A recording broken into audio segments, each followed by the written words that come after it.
जय हिंद साथियों, आपका स्वागत है हमारे यूट्यूब चैनल ऑनलाइन प्रैक्टिस पर। और आज के इस वीडियो में मैं आपको करवाने वाला हूँ एसएससी जीडी 2024 के लिए जो आपकी टॉपिक वाइज क्वेश्चन की सीरीज चल रही थी, उसमें आज आपको मैं करवाने वाला हूँ भूगोल के टॉप 20 क्वेश्चन। केवल क्वेश्चन जो बनाए वो तो 20 ही है, उसके अलावा हर क्वेश्चन के नीचे कुछ एडिशनल पॉइंट रखें। अगर आप ये वीडियो एंड तक देखोगे तो आपको लगेगा 20 क्वेश्चन से ज़्यादा क्वेश्चन आपके तैयार हो जाएंगे।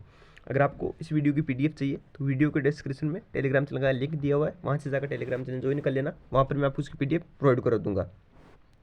और साथ ही अगर आप पहली बार आए हो इस चैनल पे तो आपको बता दूं, इस चैनल पर आपको एसएससी जीडी के लिए टॉपिक वाइज क्वेश्चन की सीरीज के अलावा आपको एसएससी जीडी के लिए जीके जीएस के मॉडल पेपर के वीडियो भी मैं डालता हूं, तो उन्हें भी ज्वाइन कर लेना। तो चलिए शुरू करते हैं।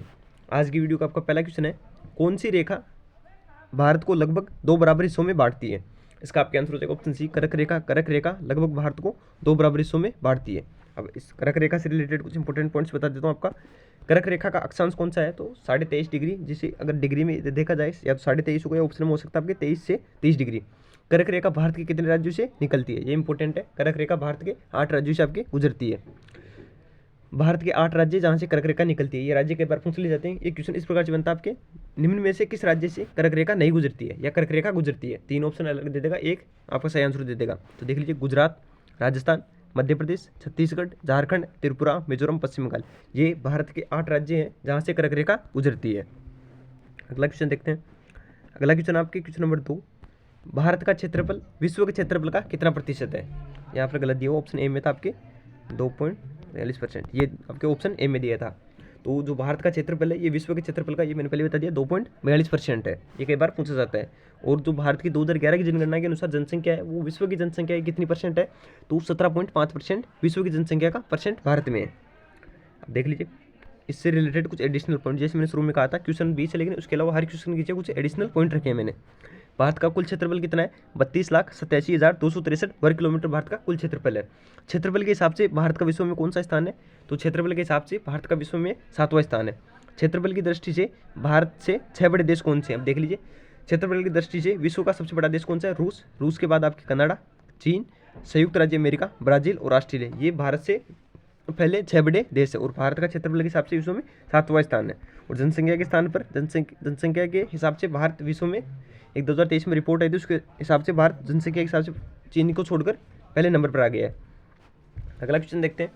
अगला क्वेश्चन है क्वेश्चन नंबर 3, भारत का मानक समय ग्रीनविच मानक समय से कितना आगे है? इसका आपके आंसर हो जाएगा ऑप्शन बी, यहाँ प्लस और लगाना था, प्लस 5.5 घंटे। जो भारत का मानक समय है वो ग्रीनविच समय से 5.5 घंटा आगे रहता है। याद रखना, माइनस में भी दे दिया जाए, प्लस आएगा, प्लस ये आपका सही आंसर होगा, यहाँ प्लस होगा। अगला इससे रिलेटेड कुछ एडिशनल इन्फॉर्मेशन बता देता हूँ आपको। भारत की जो मानक समय रेखा है वो कौन सी है? 82 सही 1/2 डिग्री पूर्वी देशांतर भारत की ये मानक समय रेखा है। भारत की मानक समय रेखा कहाँ से गुजरती है? ये इंपॉर्टेंट है। जो भारत की मानक समय रेखा वो प्रयागराज के निकट एक जगह नैनी मिर्जापुर में है, वहाँ से भारत की जो मानक समय रेखा वो गुजरती है। भारत की मानक समय रेखा कितने राज्यों से होकर गुजरती है? ये इंपॉर्टेंट है। जो भारत की मानक समय रेखा वो 5 राज्यों से होकर गुजरती है। भारत की मानक समय रेखा किन 5 राज्यों से होकर गुजरती है? राज्य देख लीजिए, उत्तर प्रदेश, मध्य प्रदेश, छत्तीसगढ़, उड़ीसा, आंध्र प्रदेश। इन 5 राज्यों से होकर भारत की मानक समय रेखा गुजरती है। और मानक समय रेखा कौन सी है ये आपको पहले बता दिया, 82 सही 1/2 डिग्री पूर्वी देशांतर, ये भारत की मानक समय रेखा है। अगला क्वेश्चन देखते हैं। अगला क्वेश्चन है क्वेश्चन नंबर 4, भारत किस गोलार्ध में स्थित है? इसका आपके आंसर हो जाएगा ऑप्शन बी, उत्तर और पूर्वी गोलार्ध में भारत आपके स्थित है।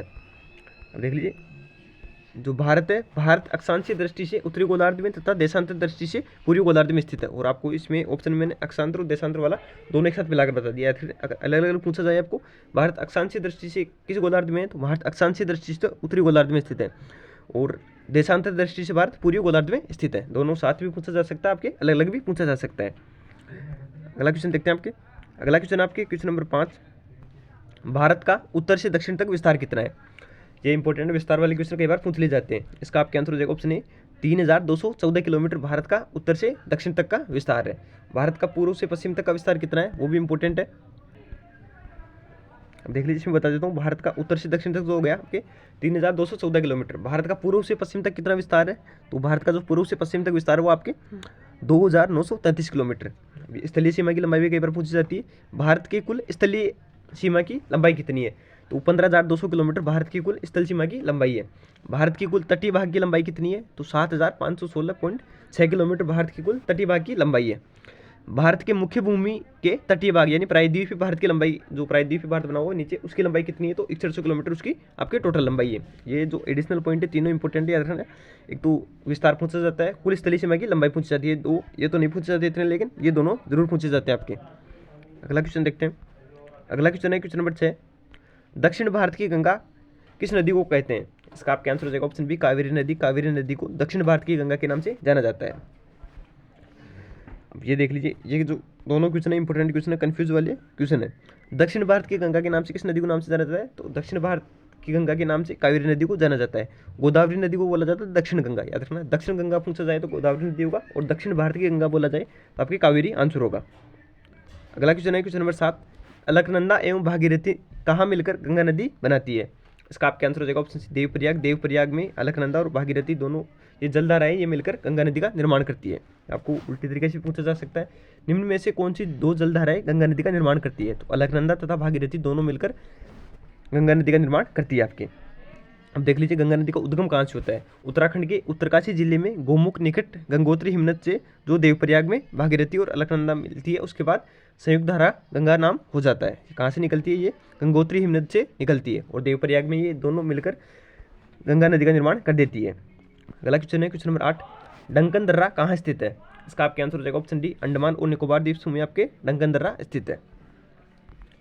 अब ये देख लीजिए, डंकन दर्रा दक्षिण और छोटे अंडमान के बीच स्थित हिंद महासागर में एक जल डमरू मध्य है। यह लगभग 48 किलोमीटर यानी 30 मील चौड़ा है। ये क्वेश्चन आपको पूछा जा सकता है, ये रटलैंड द्वीप यानी ग्रेट अंडमान का हिस्सा है और लिटिल अंडमान को अलग करता है। पूछा जा सकता है निम्न में से कौन सा दर्रा ग्रेट अंडमान और लिटिल अंडमान को अलग करता है? अगला क्वेश्चन देखते हैं। अगला क्वेश्चन है क्वेश्चन नंबर 9, भारत के कितने पड़ोसी देश है? ये क्वेश्चन इंपॉर्टेंट है, इसका आपका आंसर हो जाएगा ऑप्शन सी, 7। भारत के टोटल पड़ोसी देशों की संख्या आपके 7 है। अगर आपके ऑप्शन में 7 दिए ही नहीं जाए तो उसका मतलब ये है, तो उसका 6 भी आपके आंसर सही होगा, क्योंकि जो अफगानिस्तान है वो भारत के पाक अधिकृत कश्मीर से सीमा बनाता है। तो अगर 7 ऑप्शन में नहीं दिया गया तो पहली प्रायोरिटी आपकी 7 होगी, अगर 7 ऑप्शन में नहीं है तो आपका 6 भी सही आंसर माना जाएगा। अभी देख लीजिए 7 देश कौन कौन से जो भारत के पड़ोसी देश है। भारत के 7 पड़ोसी देश आपके अफगानिस्तान, पाकिस्तान, बांग्लादेश, म्यांमार, भूटान, चीन, नेपाल, ये भारत के 7 पड़ोसी देश है। अगला क्वेश्चन देखते हैं। अगला क्वेश्चन है क्वेश्चन नंबर 10, भारत का अक्षांश कितना है? इसका आपका आंसर हो जाएगा ऑप्शन डी, 8 डिग्री। ये जो ऊपर लगा हुआ मिनट पढ़ते हैं, 8 डिग्री 4 मिनट उत्तरी अक्षांश से 37 डिग्री 6 मिनट उत्तरी अक्षांश, ये भारत का अक्षांश है। भारत का देशांतर कितना है? तो भारत का देशांतर आपके 68 डिग्री 7 मिनट से 97 डिग्री 25 मिनट पूर्वी देशांतर, ये भारत का देशांतर है। अक्षांतर देशांतर पूछे जा सकते हैं। अगला क्वेश्चन देखते हैं। अगला क्वेश्चन है क्वेश्चन नंबर 11, भारत की भूमध्य रेखा से कितनी दूरी है? इसका आपका आंसर हो जाएगा ऑप्शन ए, 876 किलोमीटर भारत की भूमध्य रेखा से टोटल दूरी है। अब ये देख लीजिए भूमध्य रेखा से बता दिया आपकी विषुवत रेखा के उत्तरी, यहाँ था सॉरी यहाँ है आपके 23 डिग्री 23 से 1/2 डिग्री, ये लिखा हुआ है यहाँ पर आपके विषुवत रेखा के उत्तरी और 23 डिग्री 1/2 डिग्री 23 से 1/2 डिग्री कर्क रेखा है, वह दक्षिण से 23 से 1/2 में मकर रेखा है। विषुवत रेखा ऊपर नीचे ये रेखा है दोनों, इस रेखा पर प्राय वर्ष भर दिन और रात की अवधि बराबर रहती है। किस रेखा पर दिन और रात की आपकी अवधि बराबर रहती है? तो भूमध्य रेखा पर वर्ष भर दिन और रात की अवधि बराबर रहती है आपकी। अगला क्वेश्चन है क्वेश्चन नंबर 12, भारत चीन की सीमा रेखा की लंबाई कितनी है? इसका आपका आंसर हो जाएगा ऑप्शन बी, 3488 किलोमीटर भारत और चीन की सीमा के बीच की लंबाई है। अब ये देख लीजिए इससे रिलेटेड कुछ एडिशनल पॉइंट, चीन की सीमा भारत के कितने केंद्र शासित प्रदेश, हाँ सही है क्वेश्चन, सॉरी इस प्रकार से भारत की सीमा चीन की सीमा भारत के कितने केंद्र शासित प्रदेश ओब्लिक था, ओब्लिक राज्यों से लगती है। तो टोटल 5 केंद्र शासित प्रदेश और राज्यों से मिलकर भारत चीन के साथ सीमा बनाता है। चीन की सीमा भारत के किस केंद्र शासित प्रदेश और राज्यों के साथ सीमा बनाती है? तो लद्दाख, हिमाचल प्रदेश, उत्तराखंड, सिक्किम, अरुणाचल प्रदेश। लद्दाख इनमें केंद्र शासित प्रदेश हो गए, इसके अलावा हिमाचल प्रदेश, उत्तराखंड, सिक्किम ये राज्य हो गए। भारत और चीन सीमा के बीच रेखा का नाम क्या है? तो मैकमोहन रेखा भारत और चीन के बीच जो सीमा स्थित है उसका नाम है आपके। अगला क्वेश्चन देखते हैं। अगला क्वेश्चन है क्वेश्चन नंबर 13, भारत का उत्तरतम बिंदु का क्या नाम है? इसका आपका आंसर हो जाएगा ऑप्शन ए, इंदिराकोल। इंदिराकोल भारत के उत्तरतम बिंदु का नाम है। इंदिराकोल कहाँ पर है? जम्मू कश्मीर में इंदिराकोल है। अब भारत के चारों बिंदु बता देता हूँ आपको। भारत का दक्षिणतम बिंदु कौन सा है? तो इंदिरा पॉइंट, जो जिसका दूसरा नाम आपके पिग्मेलियन पॉइंट, ये भारत का दक्षिणतम बिंदु है। भारत के पश्चिमतम बिंदु का नाम क्या है? तो गौरमाता या सरक्रीक, जो कि गुजरात में, ये भारत का पश्चिमतम बिंदु है। भारत के पूर्वी बिंदु का क्या नाम है? तो किबुतु अरुणाचल प्रदेश में स्थित ये भारत का पूर्वी बिंदु आपके। अगला क्वेश्चन देखते हैं। अगला क्वेश्चन है क्वेश्चन नंबर 14, भारत में निम्न में से किस पद का इस्तेमाल दो नदियों के बीच की भूमि के लिए किया जाता है? इसका आपका आंसर हो जाएगा ऑप्शन बी दो आप का इस्तेमाल किया जाता है दो नदियों के बीच की भूमि के लिए। अगला क्वेश्चन देखते हैं। अगला क्वेश्चन है क्वेश्चन नंबर 15, व्यास नदी कहाँ से निकलती है? इसका आपका आंसर हो जाएगा ऑप्शन ए रोहतांग दर्रा जो कि हिमाचल प्रदेश में है, वहाँ से व्यास नदी का आपके उद्गम होता है। अब देख लीजिए अन्य विशेषता है व्यास नदी वाले से, राजस्थान नहर जिसका दूसरा नाम आपके इंदिरा गांधी नहर सतलज और व्यास नदियों के संगम से निर्मित हरिके बांध से ही निकलती है। अगला क्वेश्चन देखते हैं, ये क्वेश्चन इंपॉर्टेंट है, स्टार्ट कर लेना। अंडमान निकोबार द्वीप समूह में कुल कितने द्वीप है? इसका आपके आंसर हो जाएगा ऑप्शन ए अंडमान निकोबार द्वीप समूह में कुल आपके 572 द्वीप है। अब ये देख लीजिए, अंडमान निकोबार द्वीप समूह बंगाली खाड़ी में स्थित है। अंडमान निकोबार की राजधानी कौन सी है? तो पोर्ट ब्लेयर अंडमान निकोबार की राजधानी है। अंडमान और निकोबार की सबसे ऊंची चोटी कौन सी है? तो सैंडल पीक है जिसकी ऊंचाई कितनी है? 732 मीटर है। ये इंपॉर्टेंट है। 10 डिग्री चैनल अंडमान द्वीप और निकोबार द्वीप को आपस से अलग करता है। भारत का एकमात्र सक्रिय ज्वालामुखी, थोड़ा ऊपर कर देता हूँ इसे, भारत का एकमात्र सक्रिय ज्वालामुखी जिसका नाम आपके बेरन ज्वालामुखी, ये भी अंडमान निकोबार में स्थित है। अंडमान निकोबार के 3 द्वीपों का हाल ही में नाम बदला गया था। कौन कौन से हैं देख लीजिए। एक तो उनमें रोज द्वीप को नेताजी सुभाष चंद्र बोस द्वीप के नाम से जाना जाएगा। दूसरा आपके नील द्वीप को शहीद द्वीप के नाम से जाना जाएगा। तीसरा आपके हेवलॉक द्वीप को आपके स्वराज द्वीप के नाम से जाना जाएगा। ये 3 द्वीप थे जिनका नाम बदला गया है। क्वेश्चन नंबर 17 देखते हैं, व्हीलर द्वीप का नया नाम क्या हो गया है? इसका आपका आंसर हो जाएगा ऑप्शन बी अब्दुल कलाम द्वीप व्हीलर द्वीप का नया नाम हो गया आपके। अगला क्वेश्चन देखते हैं, ये क्वेश्चन इंपॉर्टेंट है। क्वेश्चन नंबर 18, भारत की सर्वोच्च चोटी कौन सी है? इसका आपका आंसर हो जाएगा ऑप्शन डी गॉडविन ऑस्टिन, जिसे K2 भी बोला जाता है, भारत की सर्वोच्च चोटी है। जो गॉडविन ऑस्टिन है इसकी टोटल ऊंचाई कितनी है? तो 611 मीटर इसकी टोटल ऊंचाई है। ये क्वेश्चन आपको एक दूसरे तरीके से पूछ ले जाए, भारत में स्थित भारत की सबसे ऊंची चोटी कौन सी है? तो कंचनजंगा सिक्किम भारत में स्थित भारत की सबसे ऊंची चोटी है। जो गॉडविन ऑस्टिन है ये आपकी पाक अधिकृत कश्मीर में स्थित है। माउंट एवरेस्ट किस देश में स्थित है? तो माउंट एवरेस्ट आपके नेपाल देश में स्थित है। इसकी टोटल ऊंचाई कितनी है? तो 8,850 भी आपका सही आंसर रहेगा, 8,848 दोनों इसके सही आंसर है। अगला क्वेश्चन देखते हैं। अगला क्वेश्चन है क्वेश्चन नंबर 19, भारत और नेपाल की सीमा की लंबाई कितनी है? इसका आपका आंसर हो जाएगा ऑप्शन सी 1751 किलोमीटर भारत और नेपाल के बीच सीमा की लंबाई है। भारत सबसे लंबी स्थलीय सीमा किस देश के साथ बनाता है? तो भारत सबसे लंबी स्थलीय सीमा बांग्लादेश के साथ बनाता है। आगे देखते हैं, सॉरी इससे पहले ये कुछ पॉइंट्स देख लेते हैं। भारत के कितने राज्य नेपाल के साथ सीमा से लगते हैं? तो भारत के कुल 5 राज्य नेपाल के साथ सीमा बनाते हैं। नेपाल की सीमा भारत के किन 5 राज्यों से लगती है? उत्तराखंड, उत्तर प्रदेश, बिहार, पश्चिम बंगाल और सिक्किम, ये 5 राज्य हैं जिनसे नेपाल की सीमा लगती है। भारत के किस राज्य की सीमा नेपाल के साथ सबसे लंबी लगती है? तो उत्तर प्रदेश सबसे लंबी सीमा बनाता है नेपाल के साथ। भारत और नेपाल के बीच कौन सी नदी सीमा बनाती है? तो काली नदी भारत और नेपाल के बीच सीमा बनाती है।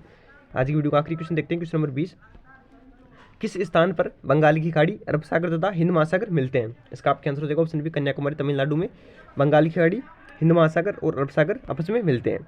तो ये भूगोल के 20 क्वेश्चन यहीं पर कंप्लीट होते हैं। वीडियो अच्छा लगा तो वीडियो को लाइक कर देना और अपने दोस्तों के साथ शेयर कर देना जो SSCGD की तैयारी कर रहे हैं। इसकी PDF में टेलीग्राम चैनल पर प्रोवाइड करा दूंगा।